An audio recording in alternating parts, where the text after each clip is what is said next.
We're back. We're live. Everyone, Matthieu, everyone right now is going, who's that handsome guy with Adrian? So let me introduce you. It's Matthieu Mehuys. I think I said it right, Mehuys, but he's going to say it better because it's his name and he knows it.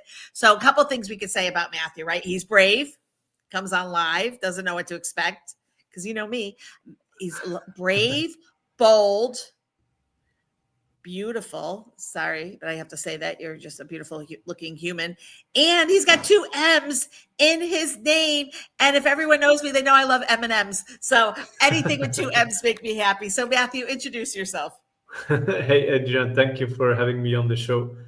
So I'll give you my quick backstory. So I grew up on a family farm, and both my brother and farmers are still active farmers today. And when I was about somewhere between the age of 3 to 5 years old, I was really excited and fascinated about plants, how plants can grow. How on earth is it possible that you have a tiny little seed and you put it in the soil, it can grow into a crop that you can harvest, or even an age-old oak tree, for example. How on earth is that possible? Like these were like some of my early questions around that age.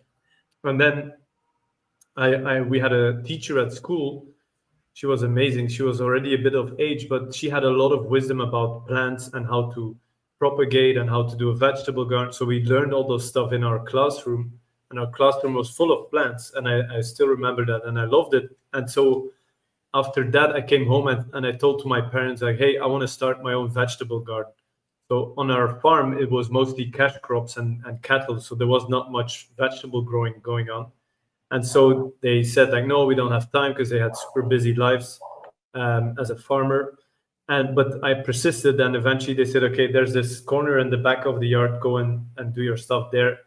And so I prepared my soil, I did everything, and I started growing radishes. And radishes are one of the easiest crops you could ever grow. If you're thinking of starting your vegetable gardening journey, start out with radishes. It's so easy. You just put them in the soil, wait a couple weeks, six weeks later, you have something to eat, maybe shorter in some climates. So I started with that, and I succeeded, and I was like, wow, this is so cool. I remember having a salad with my mother and my parents, like, and I had produced these radishes. Like, this was one of the most fulfilling things that I experienced at that time, and still today, I remember it clearly. And so I thought, like, hey, this gardening thing is quite easy. I'm just going to continue doing more. So I got more seeds, tomatoes, lettuces, and I just put everything in the soil. I had no clue what I was doing. And I came back a few weeks later to my yard to think, like, oh, it's going to be full of beautiful vegetables, and I'm going to harvest everything. It's going to be amazing. Because I was also doing all kinds of other projects on the farm. I had this kind of entrepreneurial hunger already from a very young age, because I had 20 chicken from age 6 to 12, and I got my eggs every day, and I sold them to friends of my parents. And by the time I was 12 years old, I had actually made a few $1,000s, which I then invested in the stock market, but that's another story. But so I did that, and I came back to my yard, and it was completely overgrown by weeds, because obviously I had no clue what I was doing. So, and then I was devastated. Like, this was my first failure. And I'm like asking other questions, like, why didn't nature help me? Why is nature trying to kill my project here? And it was only later in life, because I'm telling you this because later in life I decided I did like economics and modern languages I studied, and then I said I want to go back to my roots, and I'm going to study garden design, because that's kind of like the obvious thing that I thought would make sense, because I loved creating things. And so I studied that, but it was a formal training, and I didn't feel like I knew enough. I went on to do a master degree in engineering for big scale projects in landscape architecture in Germany. And then I did what most people expected me to do, was to get a 9-to-5 job. And I did that for 2.5 years in Germany, in one of the highest ranking companies in landscape architecture in the world, because it's like Germany is really good at creating public spaces, green spaces. It's very important for them. And so I did that, but I became quite depressed doing that because I wanted to have an impact. I was like young and and I was thinking like we have to do something about the environment, our beautiful planet. Like if you look outside, the climate is going crazy. We need to reverse that. It's partially made by humans, so we have the capacity to reverse that. And I'm like in an office job doing all kinds of paperworks in Germany, and I'm like, this is not why I was put on this planet. So I decided, okay, I'm going to quit my job.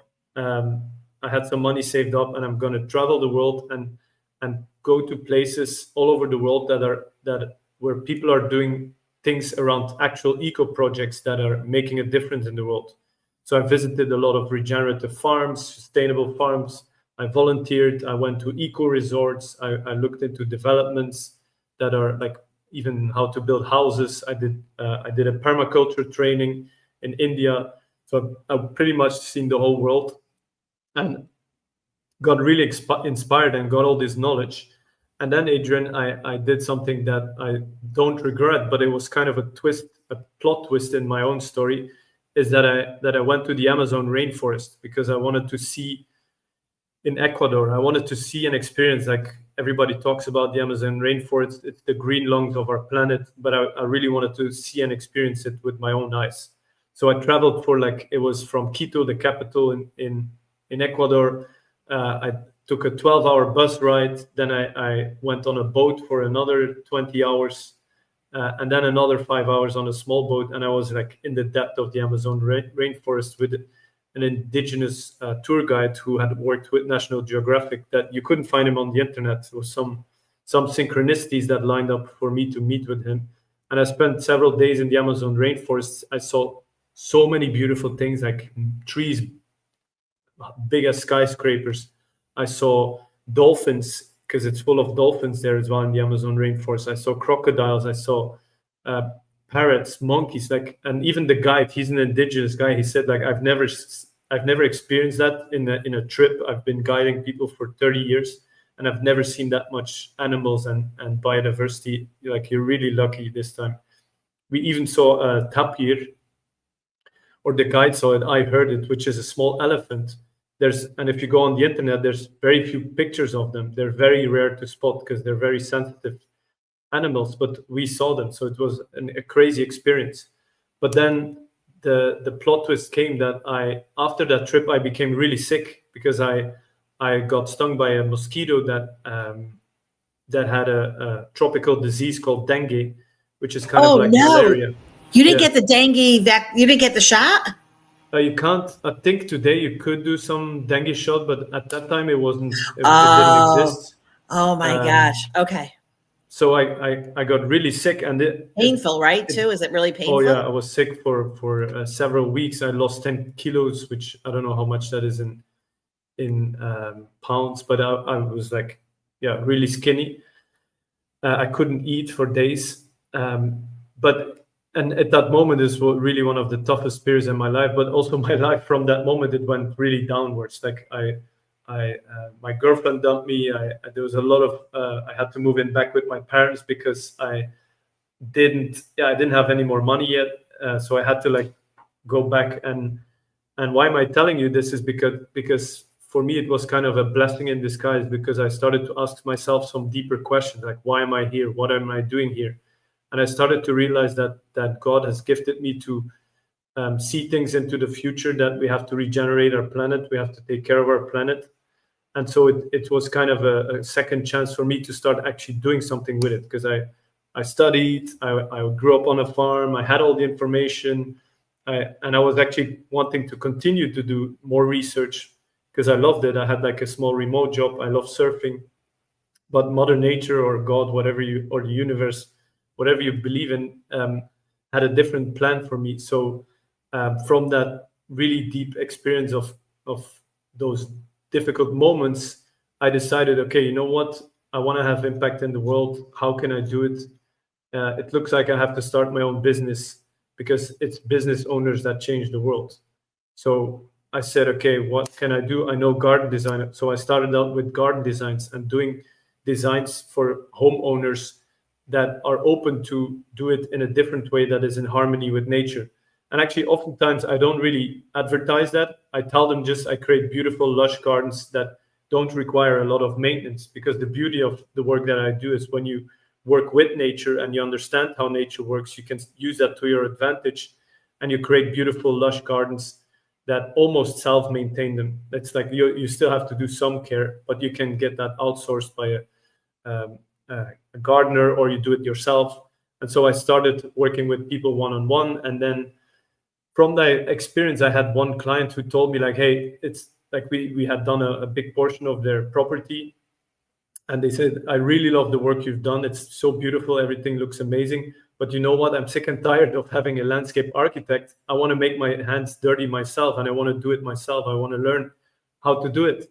And he said, you know what? I'm going to teach you everything that I know, that I've gathered over the last 10 years. And I'm going to create a course, a crash course in 9 weeks. And that's where the Garden of Your Dreams masterclass was born, where I now teach people online from all over the world how you can actually design, create, maintain, and your own garden. Even if you think that, I hear people saying I have a black thumb, I don't have a green thumb. I think that's a total lie. You can totally learn it. So I do that online. And then now recently, we're also getting into bigger development projects. So looking Let's even show in your the website. US. Do you want us to walk through your website? Yeah, sure. With you? can do I have that. a question for you. You ever think to yourself, what if you were born in the middle of New York City? Would you still be gravitating towards plants, or is it because you were living on a farm that you were like, I'm so curious, right? Like, are there kids out there right now in the middle of the cities that would just absolutely so interested in plants but don't have but I guess you could do plants anywheres, but I find that fascinating. It's a very interesting question. Nobody's ever asked me that, but I believe that God has kind of a plan for you before he puts you on this planet. So it's kind of predestined, I think, that I was born on a farm, and I also saw the dark side of farming, which is a lot of chemicals, and we're also working with farmers to change to regenerative farming, because my father started, he was 17. He bought his first chemical sprayer when he was 21. And farming changed so fast to become a very complex system with a lot of chemistry and a lot of things that are not good for our environment. So there was also no mistake that I was put on such a farm. And we are currently transforming it to a regenerative farm, because my brother stepped into the business about 10 years ago as well. And together, even with my father, who's changing his mindset, because he had to do it in that way. The government was forcing him. If he wouldn't have done it industrially, he would have gone bankrupt like many of his colleagues. Oh, the government. Wait, so where were you? I don't even know where this farm was located when you were. It's in Belgium. Oh, interesting. So it was and then the government said you have to start using pesticides? Well, I don't think they said it in such a way, but if you want, I can explain why we currently have one of the biggest challenges in the world, which is that we have over-fertilized and completely destroyed the soils of our planet, which is creating one of the biggest challenges of our modern days, I believe, is climate change. It's not the wars and the social unrest. I even believe that it's a consequence of, or many of the conflicts happening today are a consequence of climate change. We might not know it, but like there's a lot of wars being fought for water scarcity. People are moving from different parts of the world because it becomes like Florida is even becoming difficult to live because of all the storms that are happening more frequently.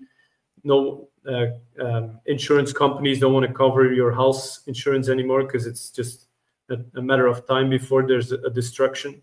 So all of these elements are having a huge impact, and it has to do with industrial revolution, but also with farming that became devastating for our environment, but also for our personal health. Like a lot of the modern diseases are because of the processed food and all the chemicals. But so you might want to now start blaming people, right? It's very easy to say, oh, it's the fault of the farmers, it's the fault of pharmaceuticals, there's some evil forces, whatever. But I think that's really not helpful and even irrelevant. We have to look at the solutions. But just to give you a quick rundown of the history of modern farming, it all started after the Second World War.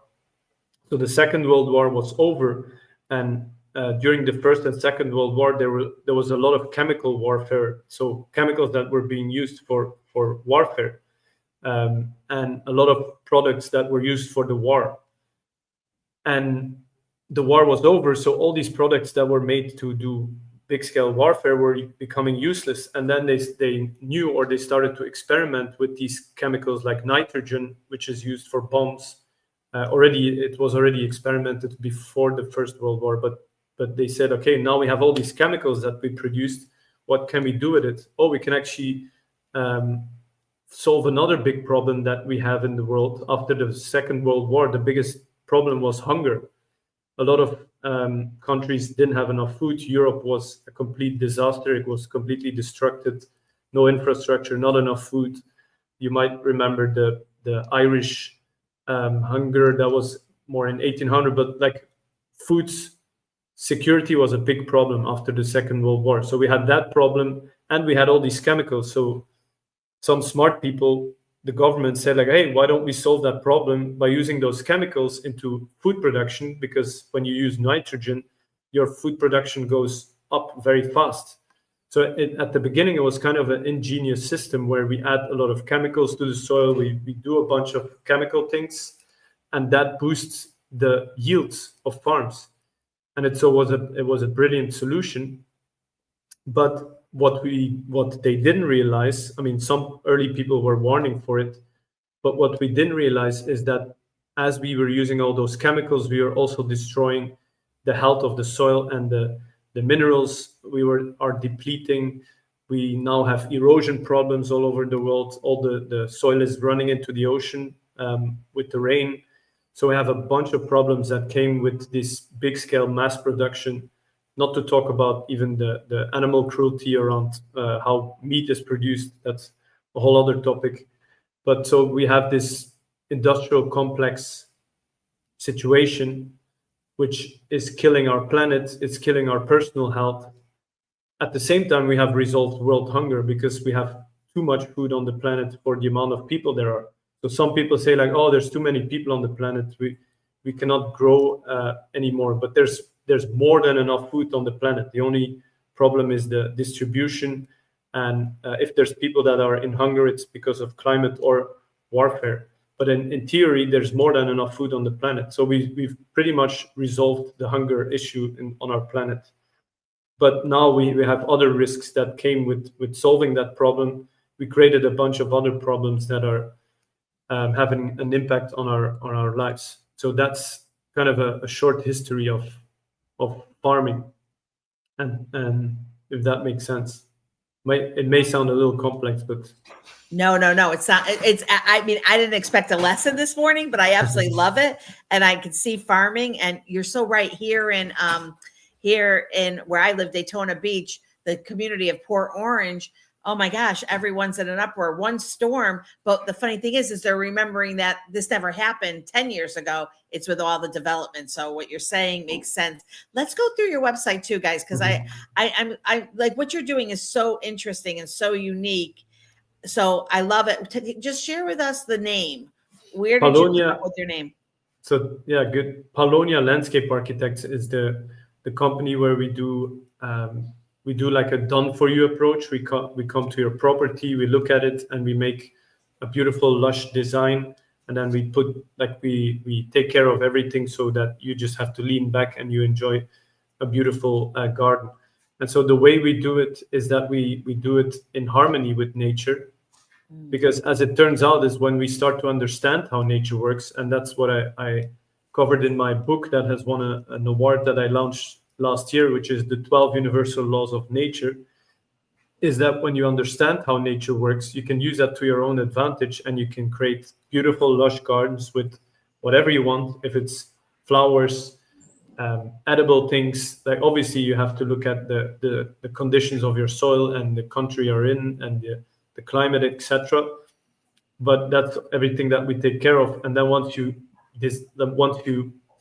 create that garden, our goal is to make it as low in maintenance as possible, because people don't have time to be working in their garden all the time, or most people don't have time for that, and it's not necessary. Like I see a lot of maintenance that is being done all over the world in gardening is kind of increasing the maintenance. Like I joke about it with a friend in Canada who's living in a community, like a homeowner association community, and I saw them doing like maintenance for their properties, and I joked like, look, they're doing maintenance to increase the maintenance because they have no clue how to do it properly, how to do it in harmony with nature. And so that's what I create. That's the type of gardens that I make for people. Beautiful. Hold on. I just want to write, get the book, order the book. Oh my gosh. Beautiful. I'm like going through, listening to you speak and sharing your vision, and then looking at your website is lovely. So Matthew, I can't leave you without sharing with you. I think you should go on, if you want more clients too, and a community that really agrees with you. I'm going to put it in the chat. Hold on. I'm going to put it in the chat for you. Chattersocial.io, one of my favorite places to be. And this app is incredible. So it's all from people from all over. So you mentioned Honduras, and I said, there's people from Honduras, Ecuador, all through the globe. They're all business professionals. We've got chefs that cook.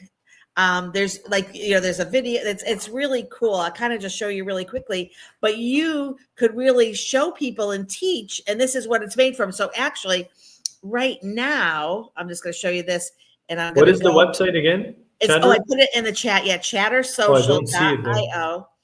And then they're running a room that opens it up and lets you choose. So right now, you want your system. You see how Jonathan and Leah are talking. On the These are the people that are in the room right now. On the top right, look at that cute article. Okay, she's teaching about the app. It works as like a social media platform. You can run rooms, you can monetize immediately, and you could share the value and what you feel, because nobody's doing that right now. There's some celebrities on here that very well known that people in the United States know and love. There's celebrities from all over. If you love Afrobeats, some of the most amazing singers. So like it's very diverse. You could go on and learn how to play the guitar, and you could talk politics about the news. Like you can learn about marketing, branding, or you can learn about how to make fettuccine.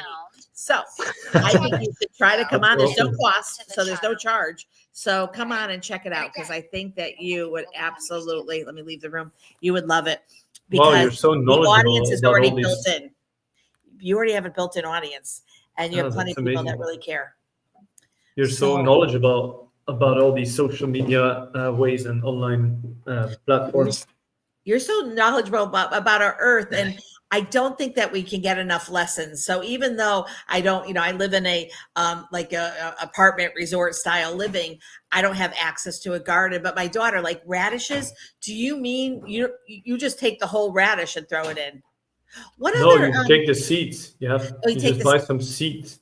Oh, the seed. Oh, I thought you meant the whole radish, because they are like, I cannot even taste. I hate the taste of radishes. But what are like avocados you could plop in, right? So there's certain seeds that you just have to plop it in. Yeah, most of the seeds of the world you can just plop them in, depending only if they're hybrids. You have hybrids made by farm and pharmaceutical companies that they make them sterile, so you can't reuse the seeds, which is a kind of tricky way of tricking farmers and gardeners to buy seeds that you can't reproduce.